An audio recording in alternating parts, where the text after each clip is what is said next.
रीवा में अस्पतालों में लगातार परिजन के साथ या परिजन और अस्पतालों के बीच मतभेद की खबरें सामने आती रहती हैं। ऐसी ही एक खबर कल रात में प्रार्थना हॉस्पिटल से आई, जिसने पूरे शहर में सनसनी मचा दी। प्रार्थना हॉस्पिटल पर आरोप लगते हैं कि यहाँ पर 6 मरीजों को, जो कि किसी दुर्घटना से आए थे, लगभग बंधक जैसी स्थिति बन गई थी। हमारे साथ यहाँ प्रार्थना हॉस्पिटल के डायरेक्टर विनोद सिंह जी मौजूद हैं। मैं डायरेक्ट इनसे जानने की कोशिश करता हूँ, इनका पक्ष लेता हूँ कि कल रात में क्या कुछ हुआ था और परिजन के साथ इनकी क्या बहस हुई थी। तो क्या मामला क्या था, पहले मामला बता। देखिए, कल सुबह हमको जानकारी मिली कि मैहर के पास एक पूरे परिवार का बोलेरो गाड़ी से एक्सीडेंट हुआ है।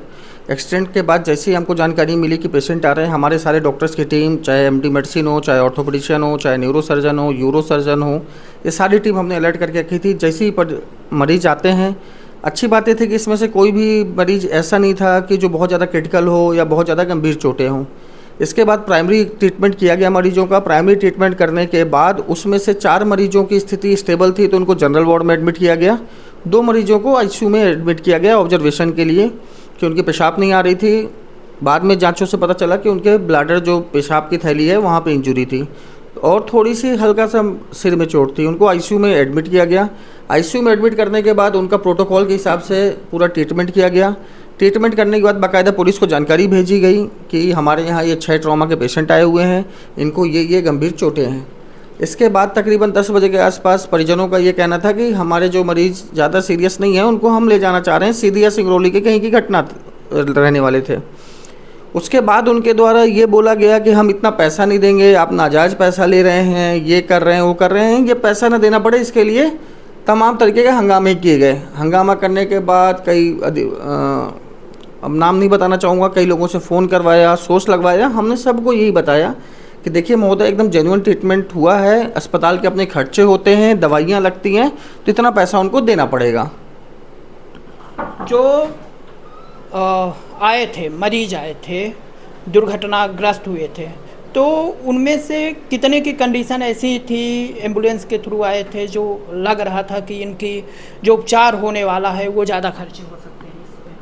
देखिए, 6 मरीज में यदि उनका परिजनों का आरोप है, अभी मैंने देखा नहीं है कितना बिल जमा हुआ है, अभी बिलिंग डिपार्टमेंट से मेरी बात नहीं हुई है, लेकिन यदि 6 मरीज आए हैं, सबका पैर फ्रैक्चर है, 2 मरीज आईसीयू में हैं और कंप्लीट दवाइयाँ, जांचें, डॉक्टर की फ़ीस दे करके यदि वो बोल रहे हैं कि 1.5 से 2 लाख रुपए लगा है, तो आई थिंक एकदम नॉर्मल चार्जेस है। मेरे को जानकारी नहीं है कितने का बिल बना है, इतना नहीं बना होगा, लेकिन परिजन बोल रहे हैं, एक बार मान भी जाए तो एकदम नॉमिनल चार्जेस हैं ये 6 मरीजों के लिए, जिस रूप से वो आए थे, जिस स्थिति में आए थे। अच्छा, आयुष्मान कार्ड भी चलता होगा यहाँ पे, तो उनमें से किसी मरीज के पास आयुष्मान कार्ड नहीं था? किसी मरीज के पास आयुष्मान कार्ड नहीं था और आयुष्मान में सारी बीमारियां कवर भी नहीं होती हैं। देखिए, जैसे हमारे पास यदि किसी को हेड इंजरी है तो हेड इंजरी का आयुष्मान नहीं है, किसी को ब्लैडर इंजरी है उसका आयुष्मान नहीं है। परिजनों कोई भी मरीज आता है, सबसे पहले मुझसे पूछता है आपके पास आयुष्मान कार्ड है कि नहीं है। हम में से किसी भी मरीज के द्वारा आयुष्मान कार्ड प्रदान नहीं किया गया।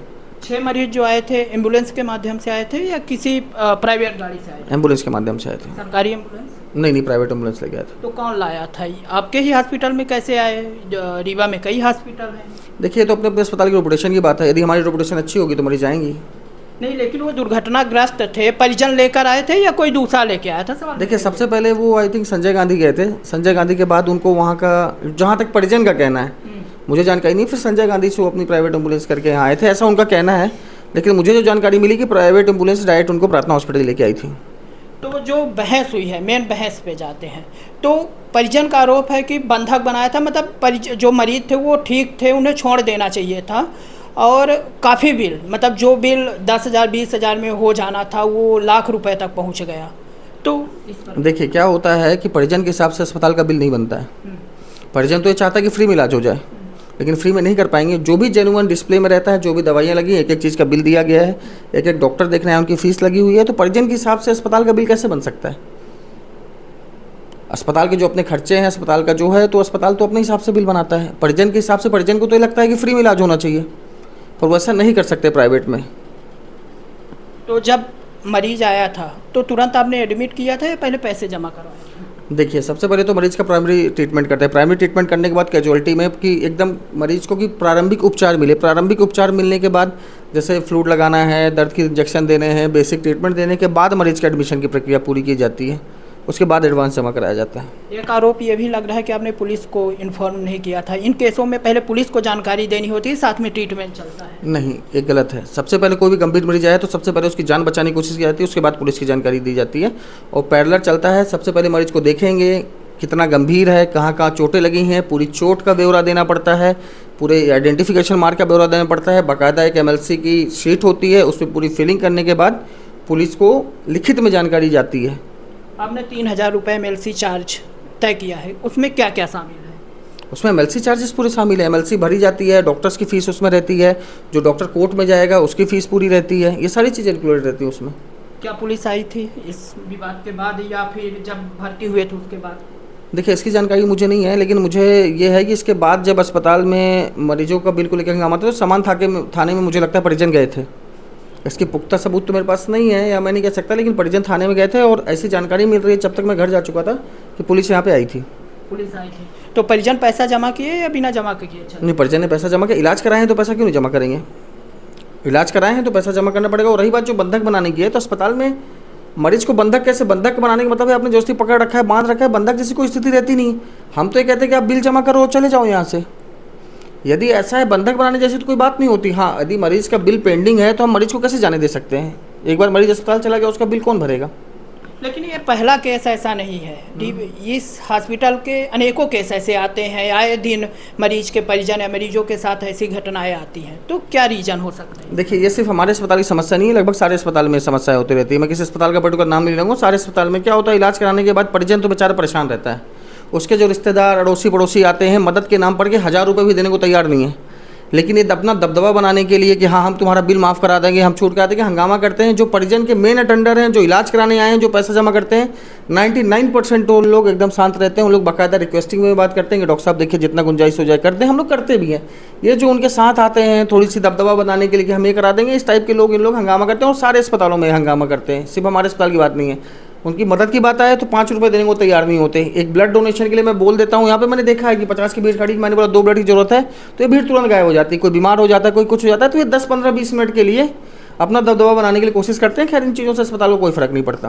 अस्पताल को कोई फर्क। अच्छा, ये जो रेट तय होते हैं तो रेट कैसे तय होते हैं? CMO ऑफिस में आप जमा करते हैं या अपने मन से तय कर देते हैं? नहीं, देखिए किसी भी चीज़ का जो रेट है, सपोज दैट कि हमने कोई अस्पताल खोला है, इसकी लागत देखते हैं। लागत देखने के बाद हम डिसाइड करते हैं कि हमारे अस्पताल का बेड चार्ज कितना होना चाहिए। ये जानकारी हम CMHO ऑफिस में देते हैं। CMHO ऑफिस उधर से अप्रूवल देते हैं कि हाँ आप इतना चार्जेस ले सकते हैं, तब जा कर के वो रेट डिसाइड होता है। ठीक है, तो ये थे हमारे साथ प्रार्थना हॉस्पिटल के डायरेक्टर विनोद सिंह जी, जिन्होंने उन आरोपों पर बेबाकी से जवाब दिया जिस पर इन पर गंभीर आरोप, इन पर क्या कहें कि प्रार्थना हॉस्पिटल पर गंभीर आरोप लगे थे कि 6 मरीजों को बंधक बनाया गया था। उस पर इन्होंने अपनी राय रखी कि बंधक नहीं बनाया गया था, बल्कि जो मरीज आए थे उनकी दवाइयाँ की गई थी, बेड चार्ज जैसे चार्जेस थे, डॉक्टर के चार्जेस थे जो वो पे नहीं करना चाहते थे। इस कारण से इनके साथ विवाद की स्थिति बनी। वीडियो जर्नलिस्ट हिमांशु के साथ नीरज तिवारी की रिपोर्ट।